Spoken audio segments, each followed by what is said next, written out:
So this is a little out of left field, but so Tom, you're married. Aaron, you're married. I am. I'm dating someone, you're dating someone, and you're single. Hi. Yeah. I've seen a lot of discourse lately about the topic of marriage in general. Is it like even a good idea in today's society? Taxes. So there is that benefit, right? Like I can see that definitely. But I'm curious from like all of our individual life experiences, if you would recommend that a young person today get married, or if you're not, if you would do it yourself again or for the first time. Starting with Tom? Yeah, so I mean, okay, so bear in mind I was 24 when I got married, so I was still like relatively young. You know, my wife and I had been together for roughly 3 years when we made the decision. And, you know, like sometimes I feel like, you know, were we too young? Like, you know, should we have like dated longer or whatever? But I do think there's something to be said about if you want to build a life with someone, if you want to build a family, if you want to have something long lasting, sometimes I think you just know very early that this is your person and you want to be with them. And I do think that in terms of providing stability for your life, for providing stability for your kids, being married to your partner has a lot to show for it. And so that was a super long way of saying I would totally marry my wife again in a heartbeat. She's freaking That's awesome. so sweet. When she watches this later, it's going to be an awe moment. I love it. You got Fair points. enough, fair enough. The real question is, do you guys still touch feet? Well, I don't know how graphic we're allowed to be. But Whoa. Dang, So man. it's a yes. And that's it. That's it. okay, all right. Cut the street.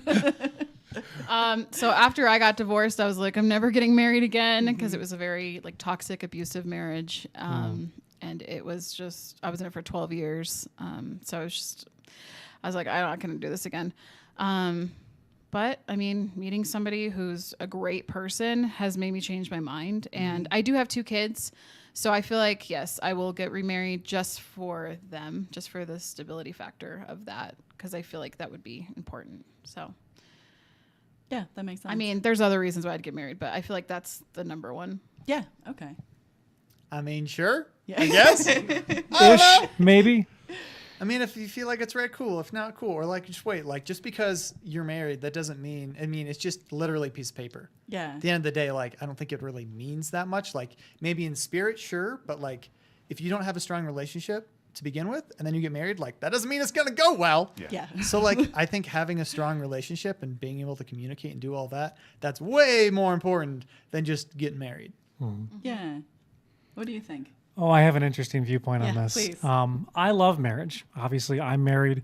I would probably tell anyone that has any sort of like financial disparity between their partner and themselves to get a prenuptial agreement, or even if they're already married, get a postnuptial agreement if you're going to do one of those two.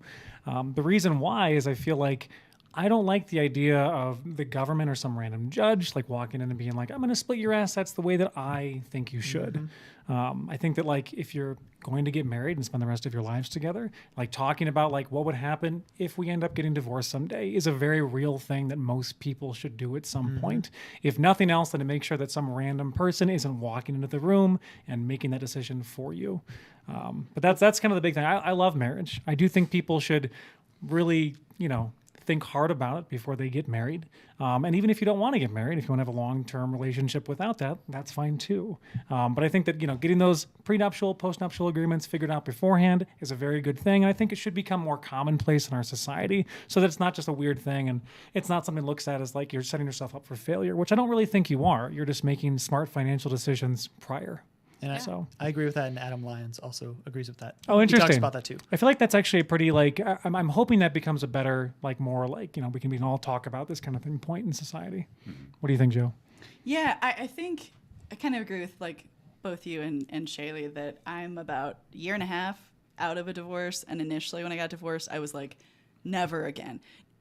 Not never again in a committed relationship, but it was the legal aspect of things, and it was precisely what you talked about, that like there was a judge who has no idea what my life is, what our relationship, has no context for anything aside from what's been written on paper, that like delayed things months because he wanted to approve or deny something, when like we were in agreement on everything. And it felt like such a weirdly violating experience to have some dude I didn't know make massive decisions for my life.